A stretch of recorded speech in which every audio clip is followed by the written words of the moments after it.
അൽഹംദുലില്ലാഹി റബ്ബിൽ ആലമീൻ അസ്സലാത്തു വസ്സലാമു അലാ അഷ്റഫിൽ മുർസലീൻ വഅലാ ആലിഹി വസഹ്ബിഹി അജ്മഈൻ അമ്മാ ബഅദ്. റബ്ബി ഇശ്റഹ് ലി സദ്രി വയസ്സിർ ലി അംരി വഹ്ലുൽ ഉഖ്ദതം മിൻ ലിസാനി യഫ്ഖഹു ഖൗലി. റബ്ബി സിദ്നി ഇൽമ. എൻ്റെ ശബ്ദം ശ്രവിക്കുന്ന മാന്യ ശ്രോതാക്കളെ അസ്സലാമു അലൈക്കും വറഹ്മത്തുള്ളാഹി വബറകാതുഹു. വിശുദ്ധ ഖുർആനിലെ 54-ാമത്തെ അധ്യായമായ സൂറ അൽ ഖമറിലെ 17-ാമത്തെ ആയത്തിനെ തദബ്ബുർ ചെയ്തുകൊണ്ടാണ് ഇൻഷാ അല്ലാഹ് ഇന്ന് ഞാനിവിടെ സംസാരിക്കുന്നത്.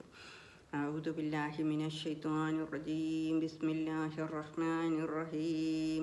വലഖദ് യസ്സർനൽ ഖുർആന ലിദ്ദിക്രി ഫഅൽ മിൻ മുദ്ദക്കിർ.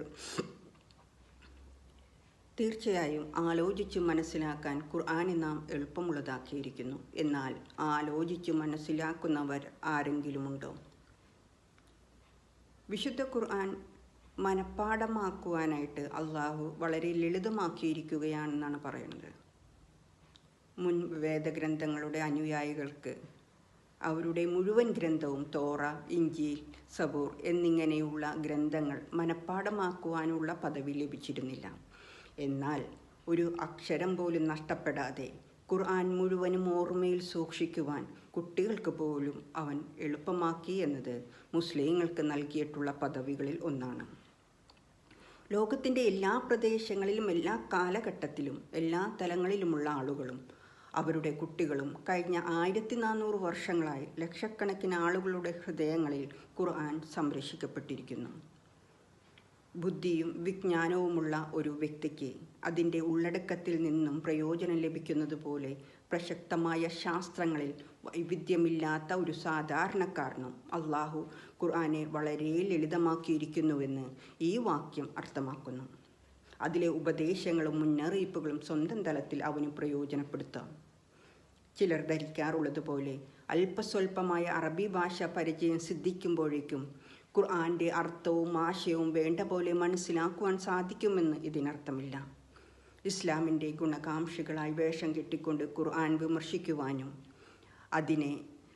അതിൽ ആശയക്കുഴപ്പം സൃഷ്ടിക്കുവാനും മെനക്കെടാറുള്ള ഇസ്ലാമിൻ്റെ ശത്രുക്കളുടെ ദുർവ്യാഖ്യാനങ്ങൾ നിമിത്തം മുസ്ലിം സമുദായത്തിൽ ഉണ്ടായിത്തീർന്നിട്ടുള്ള ആപത്തുകളിൽ ഒട്ടും കുറവല്ലാത്ത ആപത്തുകൾ ഈ അരമുറിയാരായ അറബികൾ ഖുർആൻ കൈകാര്യം നടത്തുന്നതുകൊണ്ട് ഉണ്ടായിക്കൊണ്ടിരിക്കുന്നു.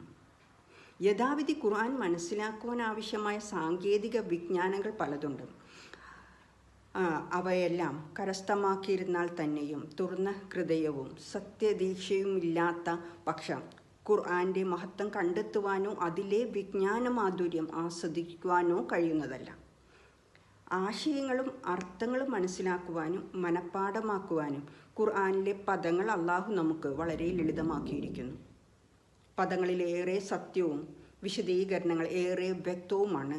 ഖുർആനിലേക്ക് കടന്നു വരുന്നവനെ അള്ളാഹു അവൻ്റെ ആവശ്യങ്ങൾ നേടാൻ ഏറ്റവും അധികം സൗകര്യം ചെയ്തു കൊടുത്തു. അവൻ്റെ അത് ലളിതമാക്കുകയും ചെയ്യും. മനുഷ്യർ ആലോചിക്കുന്ന സർവ്വകാര്യങ്ങളെയും സമ്പൂർണമായി ഈ ഉത്ബോധനം ഖുർആൻ ഉൾക്കൊള്ളുന്നുണ്ട്. അനുവദനീയമായതും നിഷിദ്ധമായതും കൽപ്പിച്ചതും വിരോധിച്ചതുമായ മതവിധികൾ, പ്രതിഫലത്തിൻ്റെ വിധികൾ, ഉപദേശങ്ങൾ, ഗുണപാഠങ്ങൾ, പ്രയോജനകരമായ വിശ്വാസങ്ങൾ, സത്യസന്ധമായ വൃത്താന്തങ്ങളെല്ലാം അതിൽ ഉൾക്കൊള്ളുന്നു. അതുകൊണ്ട് തന്നെ ഖുർആനിക വിജ്ഞാനം മനസ്സിലാക്കുവാനും വ്യാഖ്യാനിക്കുവാനും മറ്റു വിജ്ഞാനത്തേക്കാൾ ഏറെ സരളവും എല്ലാ നിലയ്ക്കും ഉന്നതവുമാണ്. ഉപകാരപ്രദമായ വിജ്ഞാനവുമാണത്. ഒരു അടിമ അതിനെ അന്വേഷിച്ചാൽ അവനത് ലഭിക്കുന്നു. മതോപദേഷ്ടാവിന് സദോപദേഷ്ടങ്ങൾ താക്കീതുകളുമാണ് കൂടുതൽ കണ്ടെത്തുവാൻ സാധിക്കുന്നതെങ്കിൽ ഒരു കർമ്മശാസ്ത്ര പണ്ഡിതന് കർമ്മപരമായ നിയമനിർദ്ദേശങ്ങളും സൂചനകളും കർമ്മപരമായ നിർദ്ദേശങ്ങളും സൂചനകളുമായിരിക്കും അധികം കണ്ടെത്താൻ കഴിയുക. ഒരു സമുദായ നേതാവിന് അനേകം സാമൂഹ്യ നിയമങ്ങളും ഭരണമുറകളും പഠിക്കുവാൻ കഴിയുന്നു. അതേ ഗ്രന്ഥത്തിൽ നിന്ന് തന്നെ ഒരു താർക്കികന് തർക്കശാസ്ത്ര വിജ്ഞാനങ്ങളും മനസ്സിലാക്കാൻ കഴിയുന്നു.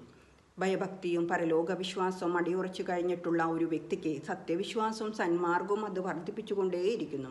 അതേസമയം അവിശ്വാസത്തിൻ്റെ കണ്ണുകൾ കൊണ്ട് നോട്ടമിടുകയും നിഷേധ മനസ്സോടുകൂടി വീക്ഷിക്കുകയും ചെയ്യുന്നവർക്ക് അത് നഷ്ടമല്ലാതെ വർദ്ധിക്കുകയും ഇല്ല തന്നെ. പൂർവ്വ വ്യാഖ്യാതാക്കൾ അങ്ങനെ തന്നെ പറഞ്ഞിട്ടുമുണ്ട്. ഈ വചനത്തെക്കുറിച്ച് വിജ്ഞാനം അന്വേഷിക്കുന്നവർ ആരാണോ അവർ സഹായിക്കപ്പെടും. അതിനാൽ അള്ളാഹു തൻ്റെ അടിമകളെ ഖുർആനിലേക്ക് ക്ഷണിക്കുന്നു. അതിനെക്കുറിച്ച് ചിന്തിച്ച് പഠിക്കുവാനും നല്ല മനസ്സോടെ അതിനെ സമീപിച്ച് അതിലെ ഉപദേശങ്ങൾ സ്വീകരിച്ച് നിർദ്ദേശങ്ങൾ ഓർത്തുവെച്ച് പഠിച്ചാൽ അത് എളുപ്പമായിരിക്കുമെന്നാണ് അള്ളാഹു പറയുന്നത്. വിശുദ്ധ ഖുർആന്റെ ഉപദേശങ്ങൾ, ഉപമകൾ ശരിക്കും ആലോചിച്ച് ചിന്തിക്കുന്ന സത്യനിഷേധിക്ക് അതിൻ്റെ സന്ദേശങ്ങളും തത്വങ്ങളും ഗ്രഹിക്കുവാനും മനസ്സിലാക്കുവാനും പ്രയാസമില്ല എന്ന വസ്തുത നൂഹ് നബി അലൈഹി ഇസ്ലാമയുടെ സമുദായത്തെ പ്രസ്താവിച്ചതിനെ തുടർന്നാണ് അള്ളാഹു ഇവിടെ പ്രസ്താവിച്ചിരിക്കുന്നത്. കൂടാതെ ആദ് ഗോത്രത്തെക്കുറിച്ചും തമൂദ് ഗോത്രത്തെക്കുറിച്ചും ലൂത്ത് നബിയുടെ ജനതയെക്കുറിച്ചും സംസാരിച്ച ശേഷം വീണ്ടും വീണ്ടും ഈ പ്രസ്താവന ആവർത്തിച്ചു കാണാം. നൂഹ് നബി അലൈഹി ഇസ്ലാം, ലൂത്ത് നബി എന്നിവരുടെ ഗോത്രം, ഇവരുടെ എല്ലാം ലഭിച്ച ശിക്ഷകളും അവശിഷ്ടങ്ങളും ഇന്നും നമുക്ക് കാണുവാൻ സാധിക്കുന്നതാണ്. ഇതെല്ലാം കണ്ടിട്ടും നമ്മൾ ആലോചിക്കുന്നില്ലേ എന്നാണ് അള്ളാഹു ഇവിടെ ചോദിക്കുന്നത്. അപ്പോൾ ഇങ്ങനെയുള്ള ഗുണപാഠങ്ങളെ മനസ്സിലെടുത്തുന്നതും ഖുർആന്റെ സന്ദേശങ്ങളും ഉപദേശങ്ങളും മനസ്സിലാക്കാൻ ഉപകരിക്കുന്നതുമാണ്. ഇതിൽ നിന്നും ഗ്രഹിക്കാമല്ലോ.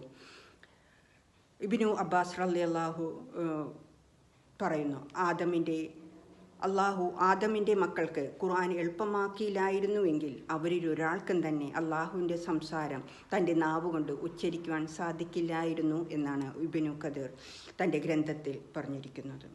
അള്ളാഹു നമുക്ക് തൗഫീഖ് നൽകുമാറാവട്ടെ. അസ്സലാമു അലൈക്കും വറഹ്മത്തുള്ളാഹി വബറകാതുഹു.